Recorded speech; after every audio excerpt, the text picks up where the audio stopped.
indeksissä, eli dollarin arvossa. Mikä on dollarin kurssi? Tämä kertoo dollarin kurssin. Me tullaan näkemään seuraavan kvartaali, kun vaihtuu, niin me tullaan näkemään tämän marketin muuttuvan.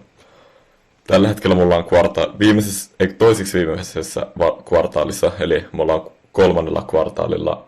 Ja lokakuussa me vaihdutaan neljännelle, eli vuoden viimeiselle kvartaalille, mikä on Q4. Nyt me ollaan Q3. Ja tämä markkina on juossut kesän puolesta välistä, tai siis, mitä mä selitän? Heinäkuun puolesta välistä. Tai lähtenyt juoksemaan ylöspäin. Se on juossut 9 viikkoa ylöspäin. Nyt kun tää uusi kvartaali vaihtuu tässä, ensimmäinen päivä, mutta toi on maanantai ensimmäinen päivä, milloin näistä tavallaan valuuttamarkkinat, kun ne aukeaa, ne ei ole viikonloppuisin auki, niin sen takia se näyttää 2. päivä eikä ensimmäinen. Mutta nyt me tullaan todennäköisesti näkemään just valuuttamarkkinoilla se, että dollari lähtee alaspäin, tai sitten se, että se tulee menemään sivuuttain, koska se on mennyt aikaisemmin nyt niin lujaa ja no, siinä on muutenkin kaikkea taustalla. En rupea selittämään koko analyysiä tähän, koska muuten me ollaan tässä vielä huomenna. Mutta uskon alaspäin olevaa painetta ainakin loppuvuodesta. Loppuvuodesta se on aika hyvinkin varmaa. Nyt se voi vielä mennä marraskuuhun asti. Voi olla hyvinkin, että se menee sivuuttain. Ja vähän käy ylempänäkin, mutta alaspäin tullaan menemään. Ja sitten katsotaan euro. Tuossa vaihtuu kvartaali. Euro on kanssa tullut, koska tämä on euro vastaan USA-dollari, eli Yhdysvaltain dollari. Joten tämä on niinku käännetty. Kuten huomaa, tässä ollaan menty alaspäin, euro vastaan dollarissa. Tässä ollaan mennä ylöspäin, pelkässä dollarissa.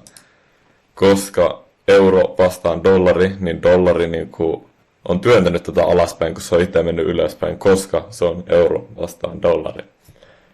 Mutta tämä on tullut nyt kans 9 viikkoa alaspäin. Kvartaali vaihtuu. Me tullaan näkemään todennäköisesti muut G7-valuutat ylöspäin ja dollari alaspäin. Muut G7-valuutat ylöspäin, mutta dollari alaspäin. Mä en itse näillä valuuttamarkkinat, nämä on kun nämä liikkuu lujempaa ja nämä on vähän väkivaltaisemmat kuin indeksimarkkinat. Mutta silti on kyllä rakastan Forex-markkinoita, ei siinä. Punta on kans tullut alaspäin, punta vastaan Yhdysvaltain dollari. Ne liikkuu symmetrisesti euro ja punta aika pitkälti, kuten näkee. Laitan tähänkin nyt toi. Sitten mennään indeksirahastoihin. Yhdysvaltain indeksirahastoihin. Kesällä tää on yleisökausi luonteisesti, tää markkina haluaa mennä alaspäin. No me ollaan nähty se. Tää on tullut nyt alaspäin kanssa. Tää on Jenkkien 30, olisikohan just isoimmat osakkeet vai... En ole varmaan just laitettu, että ne on ne 30 isointa, mutta kuitenkin isoimpia yrityksiä, mitä sieltä löytyy. Tää on tullut alaspäin. Ja jos me nähdään, että dollari menee alaspäin, niin silloin me nähdään, että aika pitkälti muut kaikki asiat tulee menemään ylöspäin, koska dollari on se on se tavallaan kuningas täällä. Jos dollari menee ylös, kulta menee alas, kaikki viljat ja kaikki tämmöistä menee alas, jos dollari menee ylös. Jos dollari menee ylös, indeksirahasto tulee alas. Koska se raha siirtyy jostakin jonnekin, ja kun raha on tietty määrä olemassa, niin jos sitä ei ole dollarissa, se on jossain muualla. Jos on dollarissa, niin sitä ei ole jossain muualla. Toi oli aika yksinkertainen selitys silleen, se ei ole noin yksinkertaista, mutta kuitenkin. Mutta tää Dow Jones 30 on koska siinä on ne isoimmat, ainakin melkein isoimmat osakkeet, niin tää antaa kaikille indeksirahastoille Jenkkien ja jopa Euroopan indeksirahastoille sen, että mihin ne on menossa. Jos tää menee alas, niin ne muutkin menee alas. Jos tää menee ylös, niin yleensä ne muutkin menee ylös.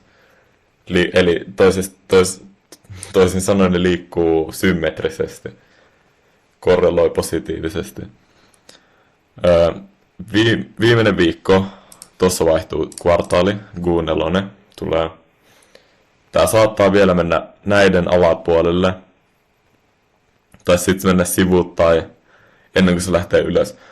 Jos valuuttamarkkinat, jos dollari menee sivuuttain, niin nämä marketit silloin on, niin kuin indeksirahastomarkkinat, ne on vapaita mennä silloin, mihin ne periaatteessa haluaa. Joten ne voi mennä ylöspäin, niin kuin suurella todennäköisyydellä ne meneekin seuraavat 3 kuukautta ylöspäin.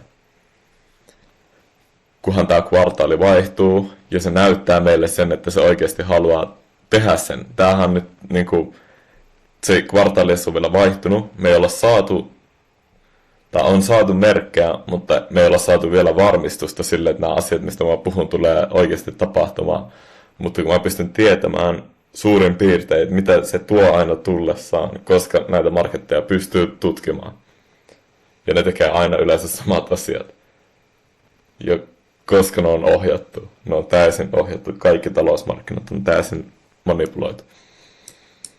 Fakta, ei voi mitään. Mutta tää menee alaspäin, todennäköisesti ylöspäin. Sitten jos tää liikkuu, kuten näette, tää on aika samanlainen Nasdaq 100. Tossa vaihtuu. Ja mä uskon, että tää menee kans, no tää todennäköisesti tulee tämän alapuolelle, eli mikä se hinta tuossa on? 14 553,5.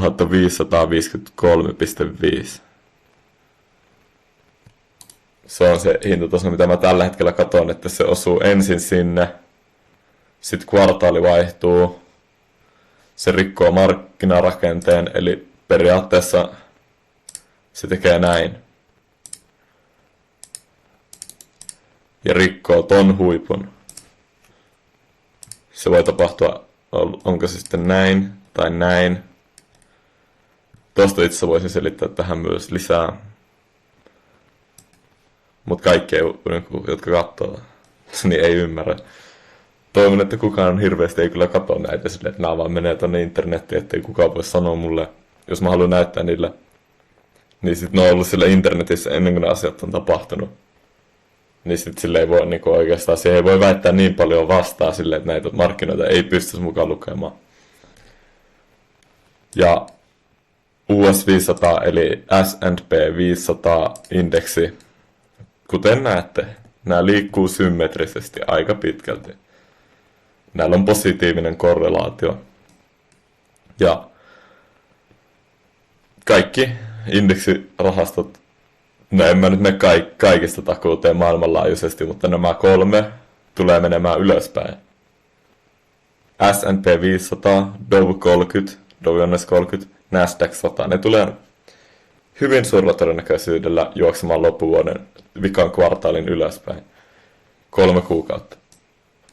Ja nyt mä voisin selittää, että mitä mä saadaan sit varmistus tähän, kun tää alkaa tapahtumaan.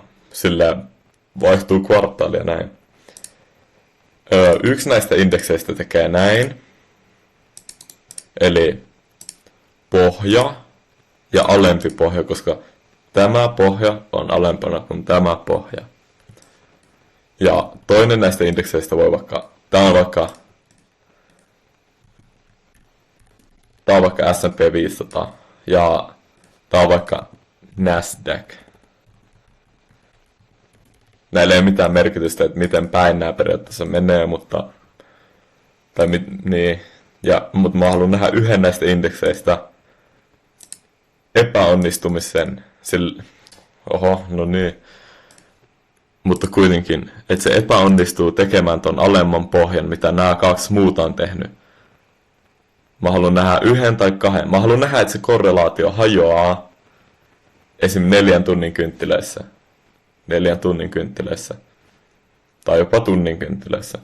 Mutta mä haluan nähdä, että ja tää hinta on tietyllä pisteelle silloin, kun tämä tapahtuu.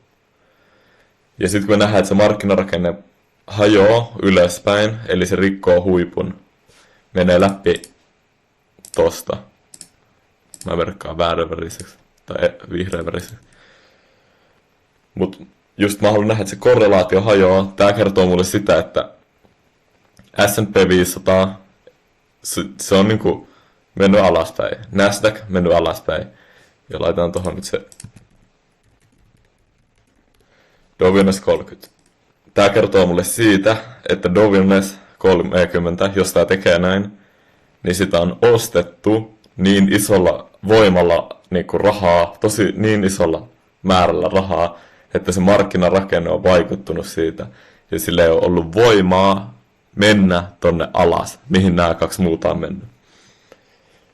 Ja sitten kun me nähdään tää, ja me nähdään, että tää markkinarakenne hajotetaan ylöspäin, sitten me ollaan niinku lukittu periaatteessa se asia, että me juostaan ylöspäin seuraavat 2-3 kuukautta. Ja se on sit niinku se on oikeasti aika pitkälti lukossa siinä vaiheessa se asia, sit sillä ei oikein voi mitään, kunhan tää vaan tapahtuu. Mut nyt, sehän ei ole vielä tapahtunut, me ollaan vielä viimeinen viikko on käymättä, nyt on lauantai 23. päivä 9.2023. Se oli mun marketin analyysi.